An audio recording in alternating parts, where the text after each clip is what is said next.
Atos capítulo 4. Atos capítulo 4, e estudando sobre 3 personagens de destaque e de importância, né?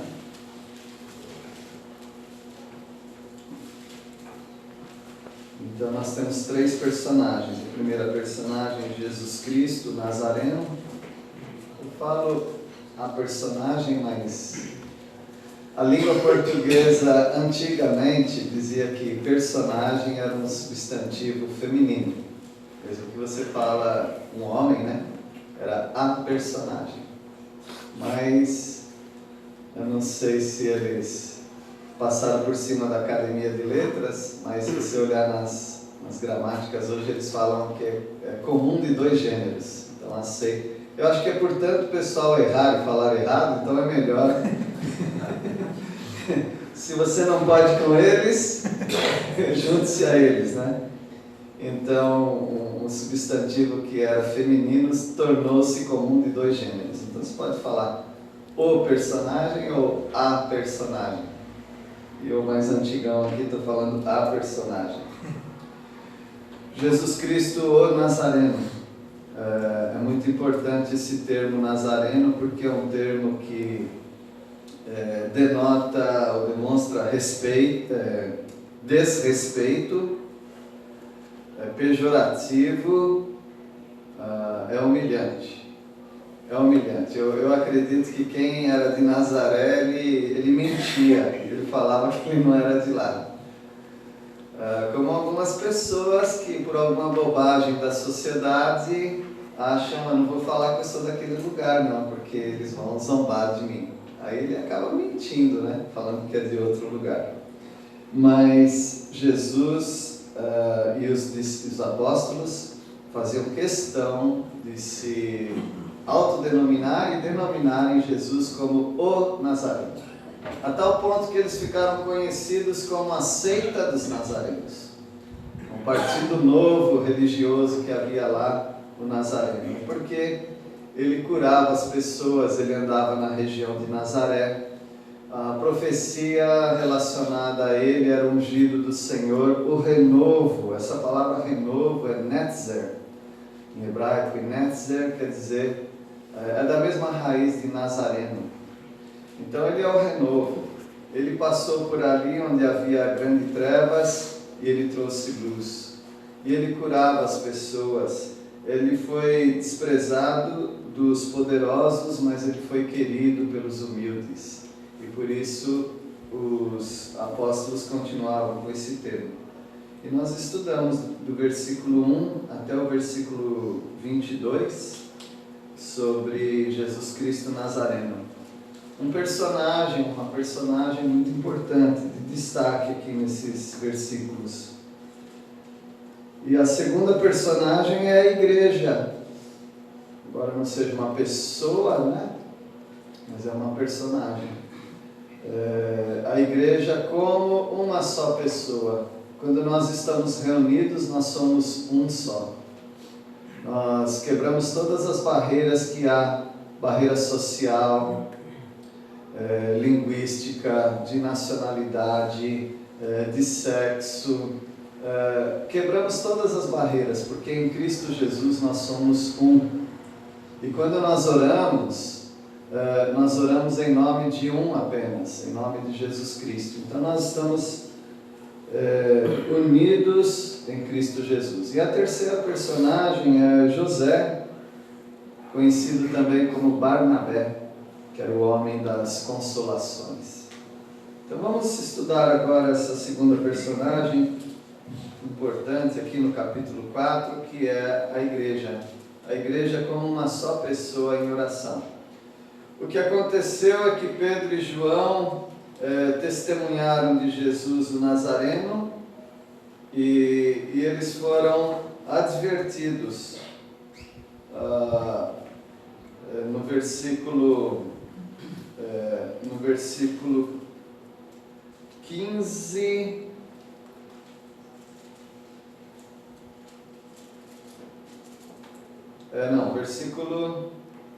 versículo 7. Alguém pode ler, por favor? 4, 7, Pedro e João. pondo-os no meio, perguntaram: com que poder ou em nome de quem fizeste isso? Eles foram chamados para depor, porque eles estavam, os saduceus e fariseus, que eram os líderes religiosos daquela época, eles estavam enciumados, porque Pedro e João começaram a ganhar popularidade, e eles não eram nem homens para isso, nem homens para ensinar, porque para ensinar naquela época era necessário que eles fossem formados teologicamente em uma das duas escolas que havia. Uma escola se chamava Hillel, ou Hillel, com H, e a outra se chamava Shammai. E os fariseus e saduceus, eles eram formados nessa escola, mas Pedro e João e o próprio Jesus não eram formados em escola nenhuma, por isso eles eram chamados de iletrados. Ou seja, não é que eles não sabiam ler e escrever. Eles não tinham autoridade intelectual e teológica para falar em público para as pessoas. E por causa disso, o Sinédrio tem que manter a ordem. Eles tinham curado um homem, um aleijado de nascença, que tinha mais de 40 anos, e agora eles não apenas curaram, mas eles ensinaram o povo que quem curou aquele homem era o mesmo que andava entre eles, ou seja, Jesus, o Nazareno. E o Sinédrio os coloca ali diante deles e pergunta: qual a autoridade de vocês para pregar, para falar essas coisas? Hillel ou Shammai? Cadê o diploma de vocês? E aí eles falam que a autoridade deles era o próprio Senhor Jesus Cristo, a quem vocês crucificaram.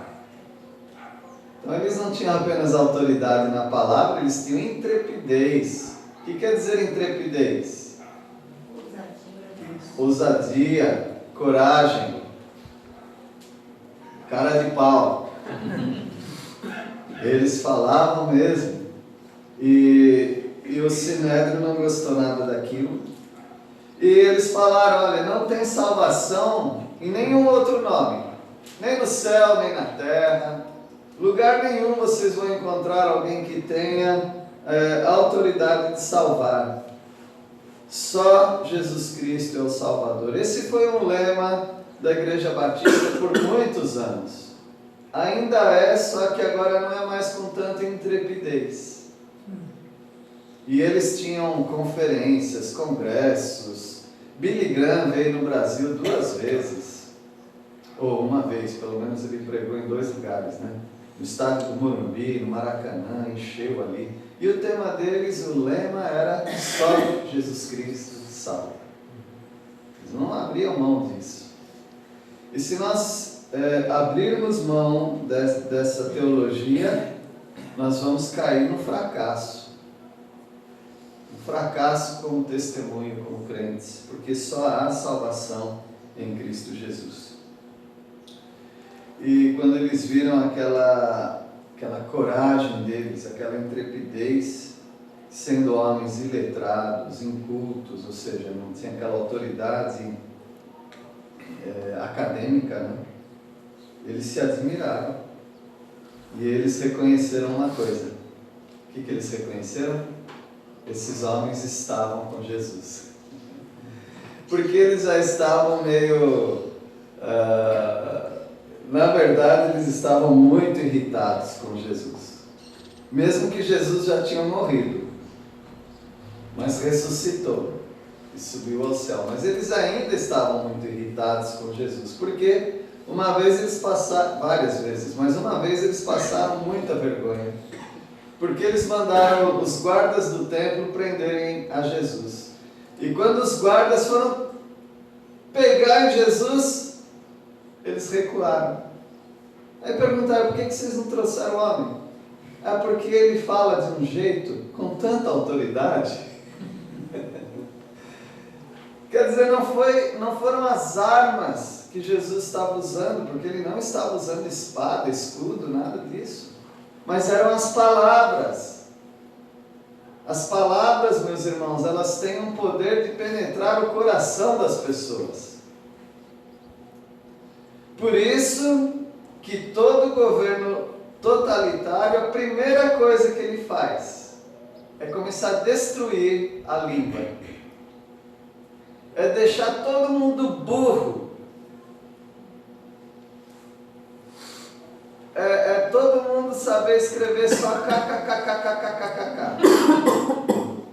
Aí abraço é A, B, sei lá. É um emoji. Só a Bíblia. É um emoji. Estamos unidos. É TMJ. Tamo junto. Tamo junto. Você viu o que é isso? Ela é desse ministério aí. Então, mais um com sucesso. Enquanto eles conseguirem fazer isso conosco, enquanto você não resistir e começar a escrever as palavras inteiras, enquanto você não pronunciar as palavras completamente, enquanto você não colocar um S no final daquilo que é plural,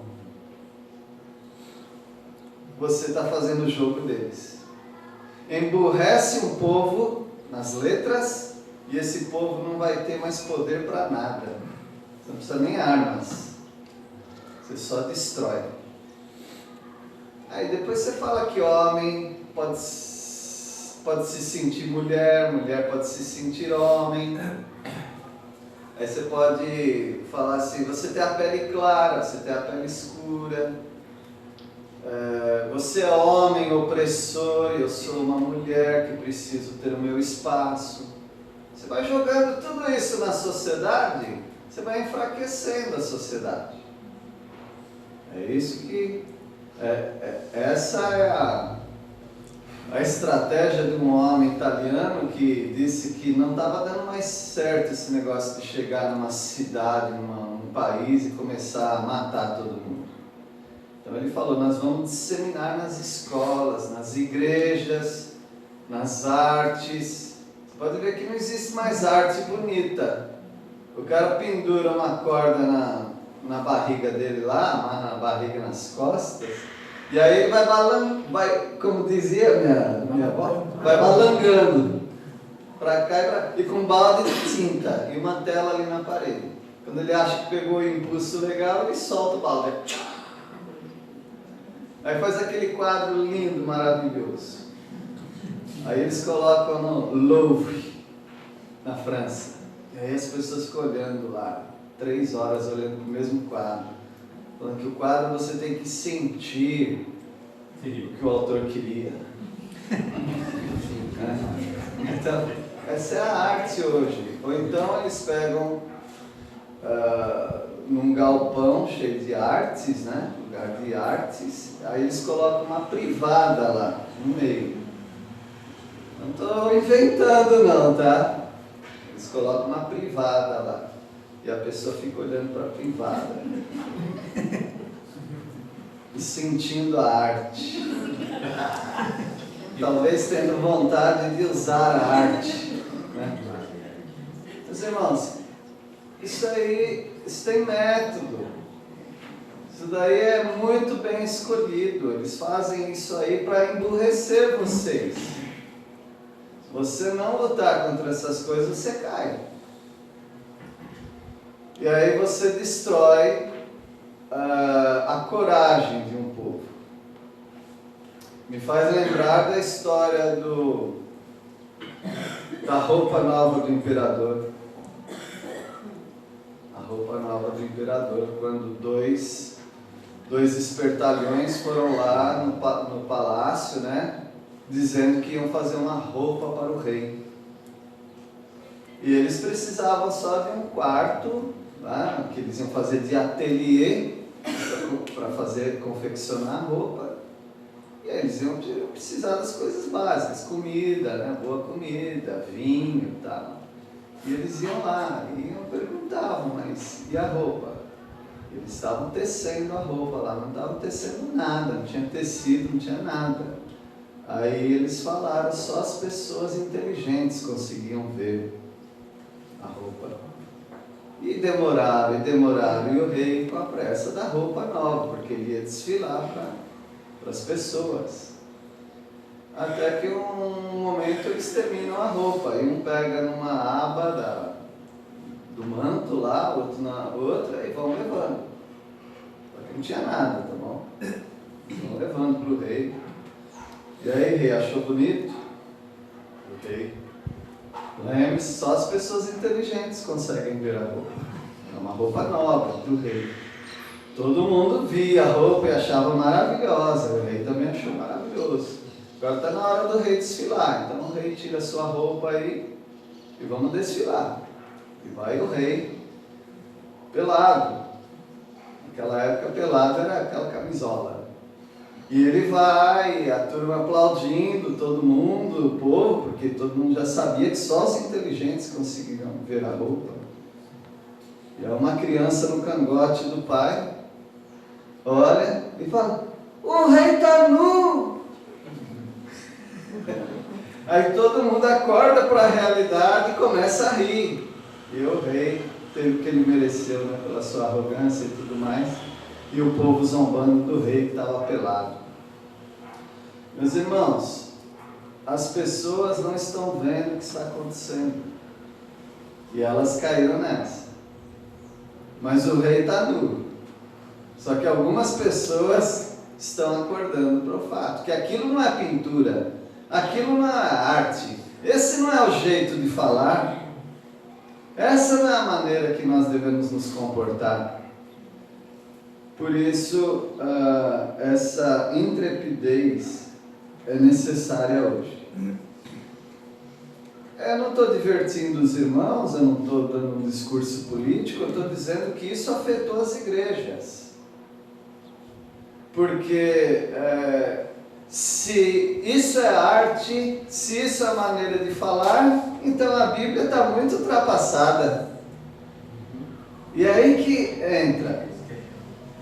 Eu queria dizer para os irmãos que uma pessoa, para ler a Bíblia, tem que ter um conhecimento médio de cultura. A Bíblia não foi escrita para gênios, a Bíblia não foi escrita também para pessoas sem cultura. A Bíblia é mediana, de mediana para cima, média alta na cultura. E como nós estamos muito defasados na cultura, nas letras, nas leituras, é possível que alguém fique falando da Bíblia e as pessoas não estão entendendo nada. Então nós precisamos montar uma contracultura. Nós precisamos ir contra esse mundo e passar por cima. Então, treina aí. Você vai vai digitar um pouquinho mais, vai cansar o seu dedo demais, mas começa a escrever abraço, começa a escrever as palavras normais, nem tudo é kkkk, e aí você vai ter uma experiência muito importante, de começar a tomar interesse naquilo que você não estava entendendo da palavra de Deus. E esses homens, com aquela intrepidez, impressionaram o STF da época, né? Sinédrio. E eles ficaram impressionados porque eram homens iletrados e incultos.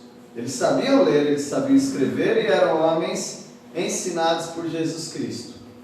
Mas eles não eram do grupo acadêmico deles. Eles não eram aqueles homens cultos como eles pensavam que deveriam ser cultos. E eles entenderam. Eles andaram com Jesus. Porque Jesus era desse estilo. Era um homem sem estudo, mas era um homem com toda a sabedoria.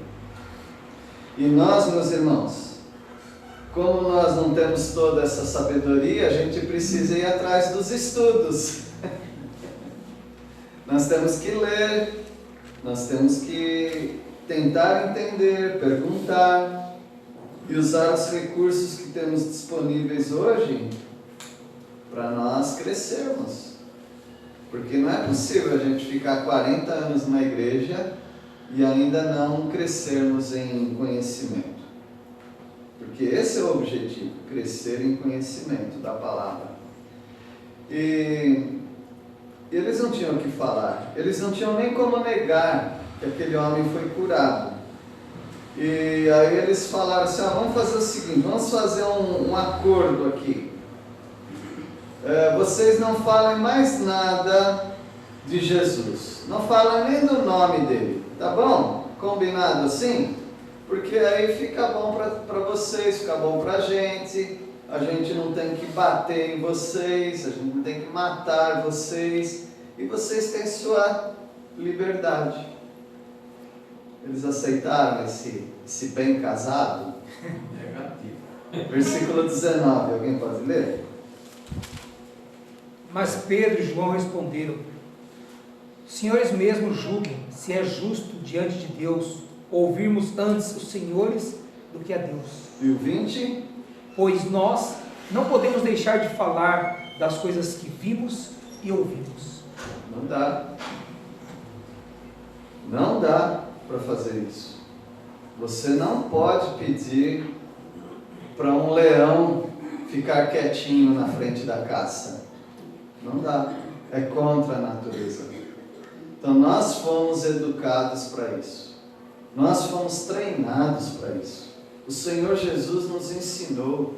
Nós vimos, nós ouvimos. Se fosse usar a carta de João, ia dizer, nós tocamos no verbo da vida, Jesus Cristo. É como se Pedro falasse, já basta, eu já neguei Jesus 3 vezes. E agora Pedro discursa 3 vezes e ele confessa Jesus o Nazareno. Aquilo que ele fez no passado agora é outra história. Agora ele não nega mais. Ele negou 3 vezes, Jesus perguntou para ele 3 vezes se ele o ama, agora ele confessa 3 vezes, Jesus é o Filho de Deus. Então ele não vai voltar, daqui ele não volta mais. Daqui só morto. E aí no versículo 20, 21, alguém pode ler? Aí o Conselho Superior os ameaçou com mais dureza ainda e depois os mandou embora. O Conselho não pôde castigá-los porque todo o povo louvava a Deus por causa do que havia acontecido. Pela mesma razão que eles não prenderam Jesus várias vezes, porque eles tinham medo do povo. Porque político tem medo do povo, pelo menos tinha, né? Não sei agora. Mas eles têm medo da popularidade deles caírem, eles têm medo que houvesse uma revolta, porque eles têm um território alugado. Israel era um território que era a única nação do mundo romano que não precisava adorar imperadores, sabiam disso, né? Todas as províncias, todos os lugares, eles tinham que adorar o imperador. No caso aqui era Nero. Mas Israel estava isento disso. Por algo milagroso, Deus permitiu que Israel mantivesse sua própria religião. E eles podiam, mas com o seguinte acordo: se houver ali algum levante, então aí Roma vem e toma aquele lugar. E claro que eles tinham muito medo. Eles tinham medo que a população seguisse um revolucionário e daí Roma viesse e acabasse com a mamata, né? O benefício deles, como sinédrio. Por isso eles tentavam fazer esse joguinho aqui com os judeus. Mas não tem jeito, esses homens são obstinados. Esses homens, eles são muito crentes em Cristo Jesus. Mas não era só Pedro e João. Aqui nós entramos na segunda personagem, que é a igreja. A igreja teve um papel muito importante para que eles tivessem coragem. Quando você tem coragem para testemunhar do Senhor, pode saber que é porque tem pessoas orando por você. Pessoas que estão no campo missionário em alguns lugares difíceis, elas não são corajosas por si próprias. Elas têm essa coragem porque tem pessoas atrás orando por elas, fortalecendo a vida delas. E é isso que acontece. Versículo 23, alguém pode ler? Uma vez soltos, procuraram os irmãos e lhes contaram quantas coisas lhes haviam dito os principais sacerdotes e os anciãos. E aí eles foram soltos, né? E chegaram para a igreja e falaram. Porque o que eles falaram é aquilo que Jesus já tinha profetizado. Vão pegar vocês, vão arrastar vocês para os tribunais, mas não precisam se preocupar com o que vocês têm que falar, porque o Espírito vai indicar para vocês as palavras que vocês vão usar. Versículo 24. E ouvindo eles isso, unânimes levantaram a voz a Deus e disseram: Senhor, Tu és o que fizeste o céu e a terra e o mar e tudo que eles há. Aqueles irmãos unânimes. Daí a importância da igreja orar. Nós oramos na igreja, mas às vezes nós reservamos um tempo só para orar. Porque esse período é importante para nós nos unirmos.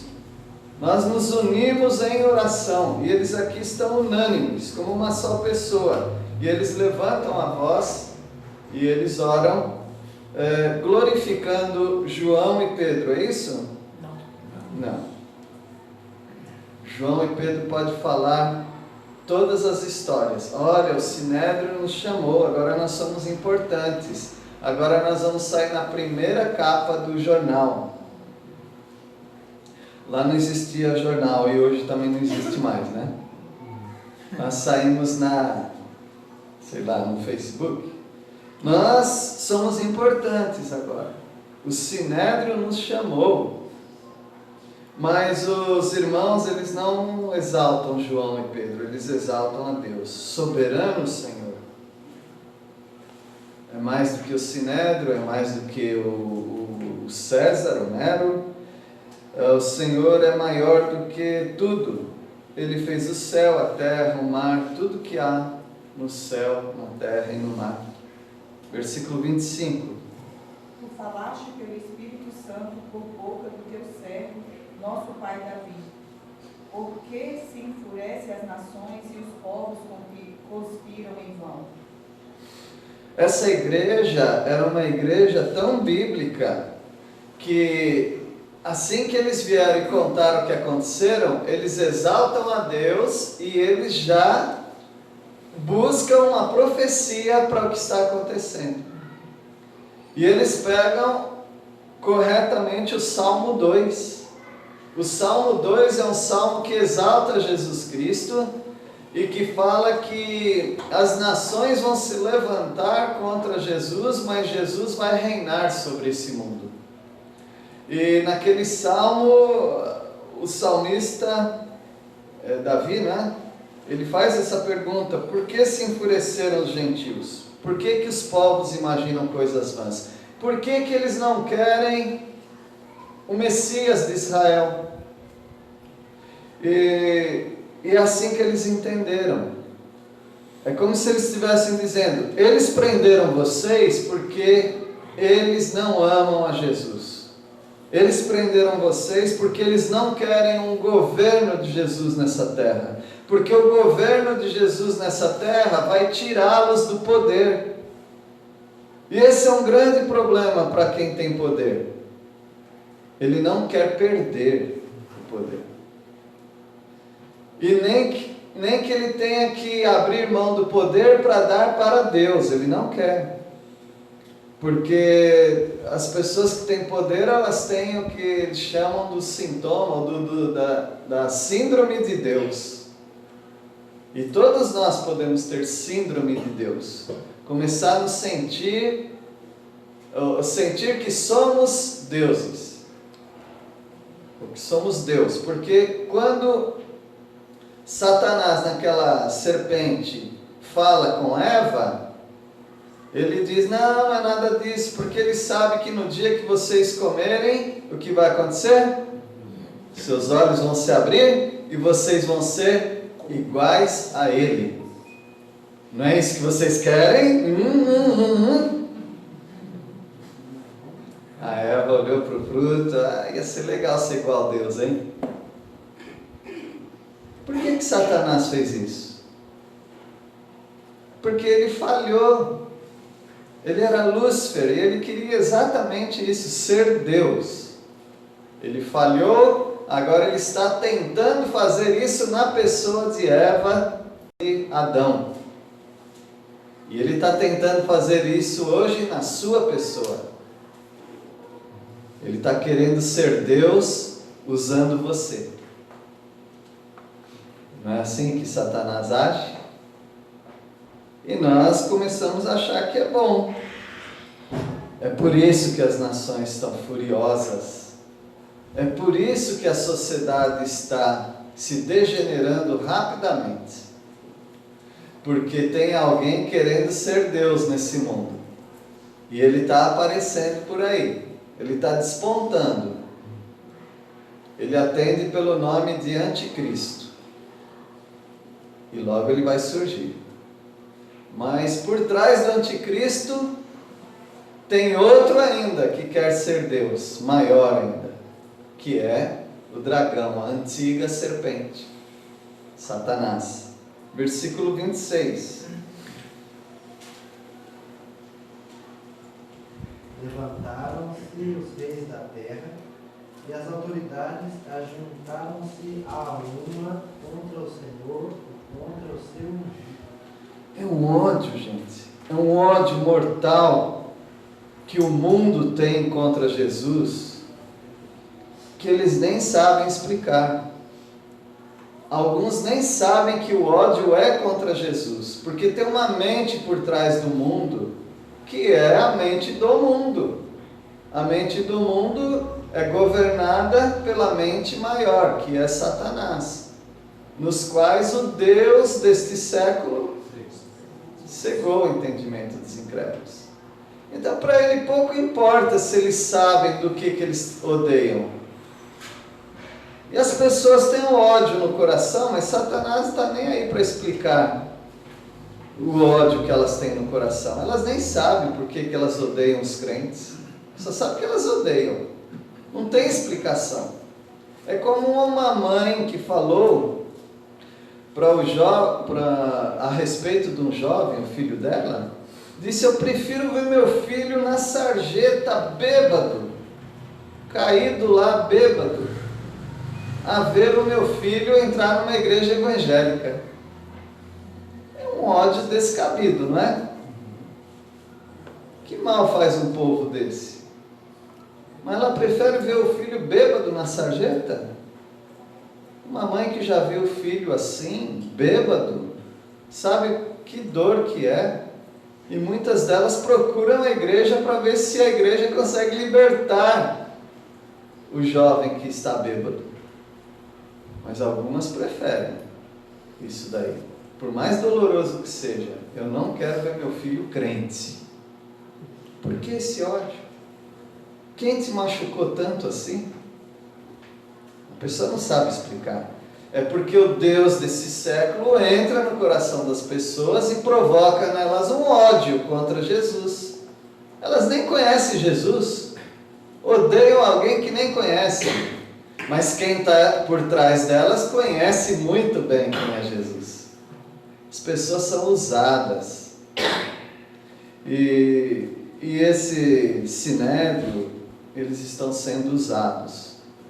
A motivação principal deles é poder. A motivação principal daqueles que está por cima deles é ser Deus, ou derrubar Deus, que é Satanás, né? Satanás quer derrubar Deus. Versículo 27. Porque de fato, nessa cidade, Herodes e Pôncio Pilatos, com gentios e gente de Israel, se juntaram contra o seu santo servo Jesus, a quem ungiste. Então, essa loucura já vem acontecendo já há alguns dias, há uns 52 dias para trás. Isso já aconteceu. Vocês sabiam que Pilatos e Herodes eram amiguinhos? Não era não. Eles se odiavam com ódio mortal um do outro. Herodes era o rei da Judéia. É proclamado rei por Roma. Você que é da Idumeia, você já é meio aparentado dos judeus mesmo, você fica como rei, tá bom? Fica uma figura real aí. E você, Pilatos, você é um militar. Você vai ser o governador. Vê se vocês dois se dão bem, tá? Os dois têm um bom salário de Roma. Herodes, Pilatos. Mas um não suportava o outro. Um queria acabar com o outro. Mas você sabe que quando se levantou Jesus e veio aquele julgamento, né? Eles ficaram amiguinhos. Porque os maus se unem com um propósito único. É jogo político, né? Jogo político.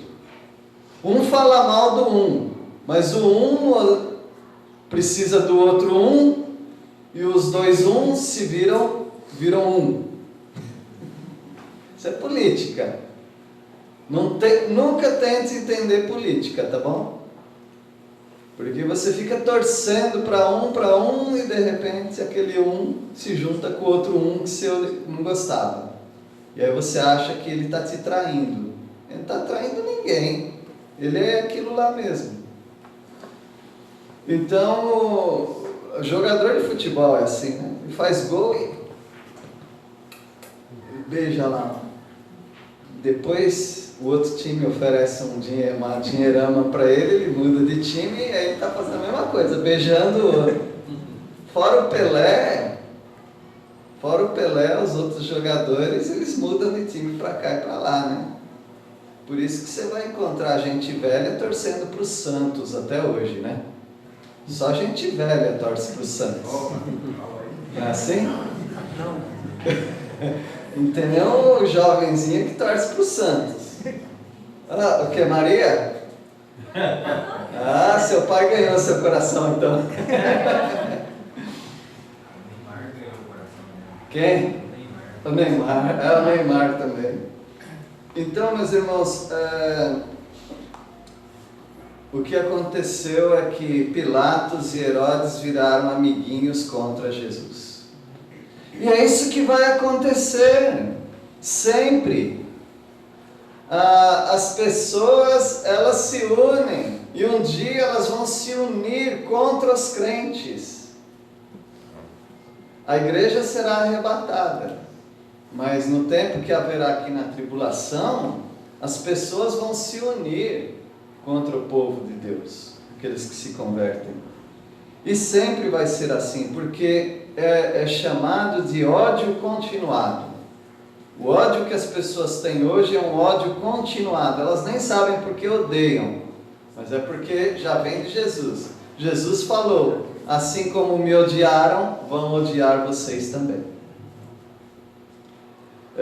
Então, se o incrédulo é seu amigo hoje, dê graças a Deus, tente ganhá-lo antes que mude. Antes que mude. Porque da noite para o dia, o incrédulo que gosta, que te admira, ele pode se unir a um pensamento de outro contra você. Porque esse é o nosso destino, sermos odiados pelo mundo. E aquela igreja entendia muito bem isso. A igreja do início entendia. Por isso elas se uniam. Por que os crentes estão tão pulverizados hoje na sociedade? Porque o mundo nos ama. Quando o mundo voltar a nos odiar, você vai ver todo mundo se juntar de novo. Porque eles só vão achar abrigo no povo de Deus. Por enquanto as pessoas não encontram abrigo no povo de Deus porque não precisa de abrigo. Mas um dia vai precisar. E aí eu estou oferecendo para você esse abrigo aqui, a igreja do Senhor Jesus Cristo. Essa igreja ou outras, né? Mas um dia nós vamos precisar desse abrigo. Não sei se vai demorar muito ou não. Pelo menos parece que não estamos precisando muito de abrigo, né? Eu estou precisando, né? Alguns estão precisando, porque alguns crentes estão vendo já acontecer. Outros ainda vão demorar mais. Porque para algumas pessoas, eles conseguem ver já uma perseguição. E outras pessoas só vão conseguir ver se a perseguição se tornar física. Mas alguns já conseguem ver uma perseguição.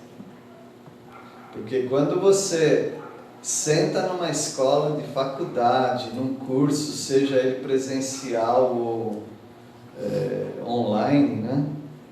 E eles começam a falar mal do Deus Criador dos céus e da terra, você já sente uma perseguição. Quando eles começam a ridicularizar aqueles que acreditam em Adão e Eva, aqueles que acreditam que o mundo foi feito somente com uma palavra em 6 dias, eles começam a ridicularizar.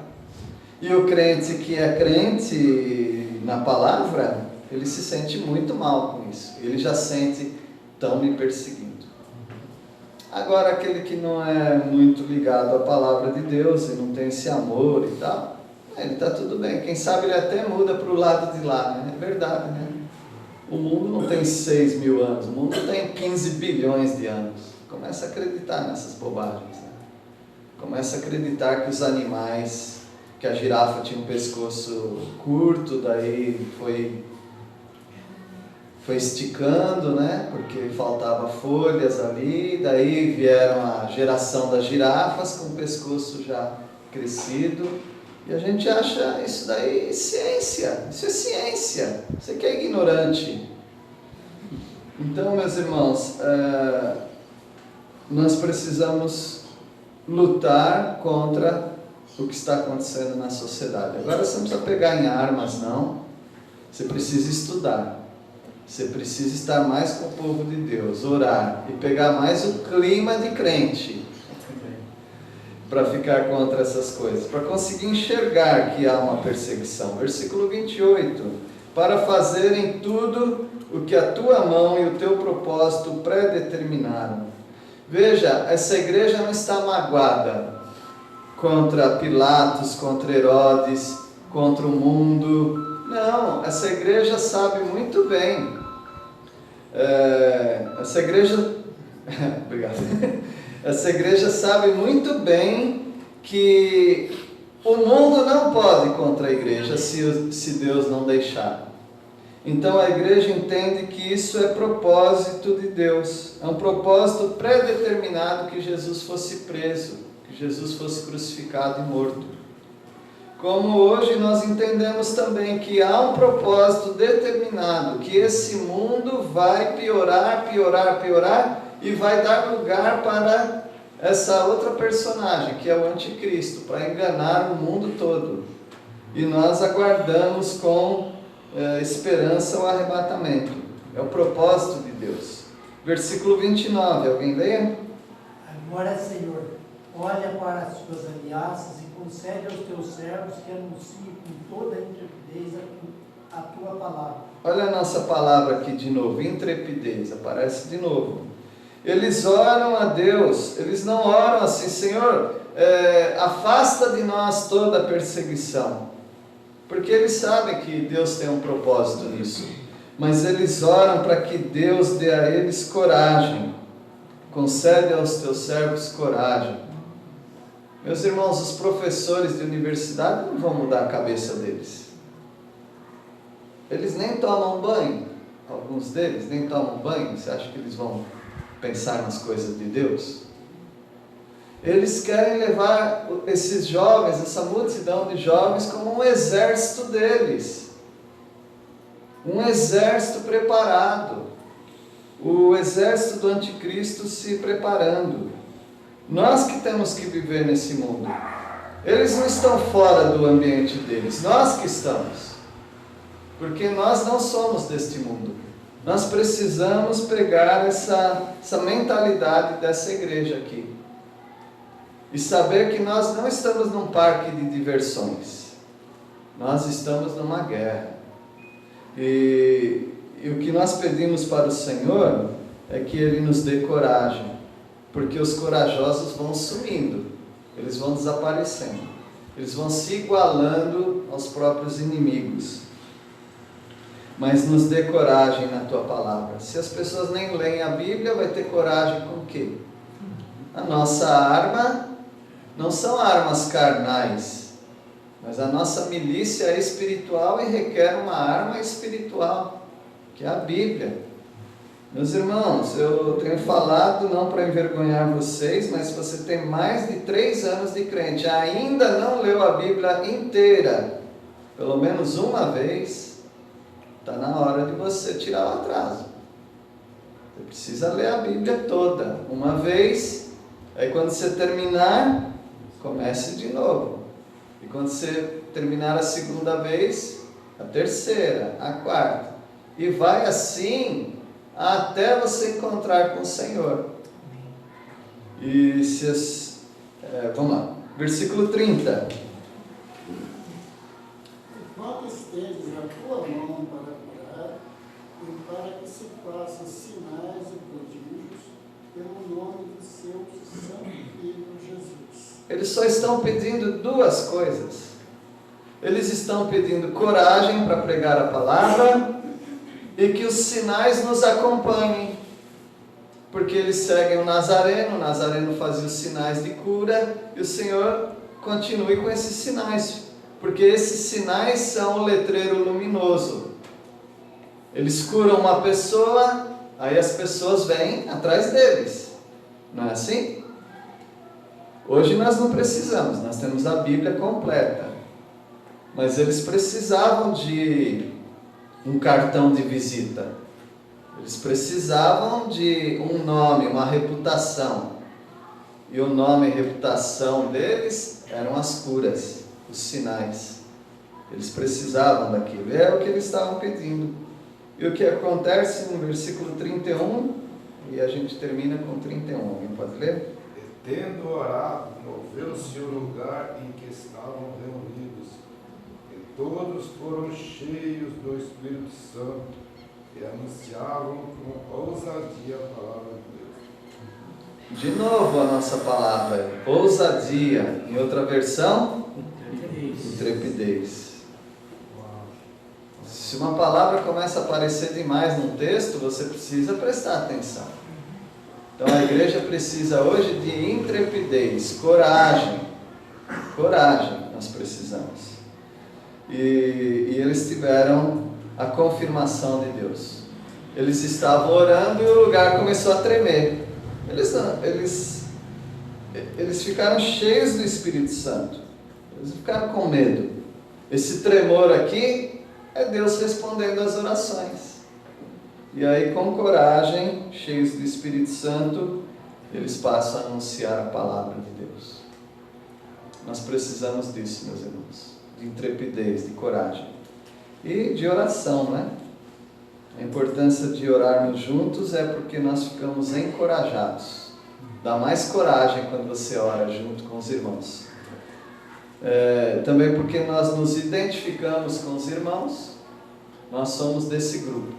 O grupo que ora, o grupo que lê a Bíblia, o grupo que estuda. E também a oração em conjunto é um treino para nós não ficarmos tão egoístas. Porque egoístas todos nós somos. Mas quando você ora, você está forçando a sua mente a não pensar em você só. Porque quando a gente ora, tem um monte de pedido de oração. Quando eu venho às quartas-feiras aqui e é aberto para que os irmãos façam os pedidos de oração, eu digo que se eu não acreditasse que Deus responde às orações, eu ficava meio que neurótico. Porque é tanto problema, gente. É um com doença, é outro com problema com o filho, é outro com problema financeiro, é outro com um monte de problemas. Eles despejam problema aqui na igreja. Aí você fala assim, mas eu vou na igreja para fugir dos problemas. Você foge dos seus problemas e você ganha o problema dos outros para a sua vida. Cada um que cuide da sua vida. Não, a igreja não pensa assim. Eu vou sofrer com o meu irmão, porque ele está com problema. Alguém fala, a minha vida está muito boa. Está boa porque você é egoísta. Começa a vir na igreja e ouvir o pedido de oração para você ver se está boa a sua vida. Eu não tenho sofrimento, mas a palavra de Deus diz que nós somos um corpo. Quando um sofre, todos sofrem. Se você não tem sofrimento, vem para a igreja. Você vai passar a sofrer um pouquinho. Você vai ver o que é sofrimento. Que Deus abençoe os irmãos, tá bom? Nós falamos isso com amor para que a gente ganhe de volta esse primeiro amor. Que Deus os abençoe. Vamos orar. Senhor, agradecemos pelo exemplo da tua igreja no início, que orava, confiava que o Senhor está sempre dominando sobre o mundo, mas também sabemos que o mundo odeia Jesus e odiará os discípulos dele também. Obrigado porque o Senhor dá a intrepidez que precisamos e confiamos no teu Filho amado Jesus. Nós oramos no nome dele. Amém.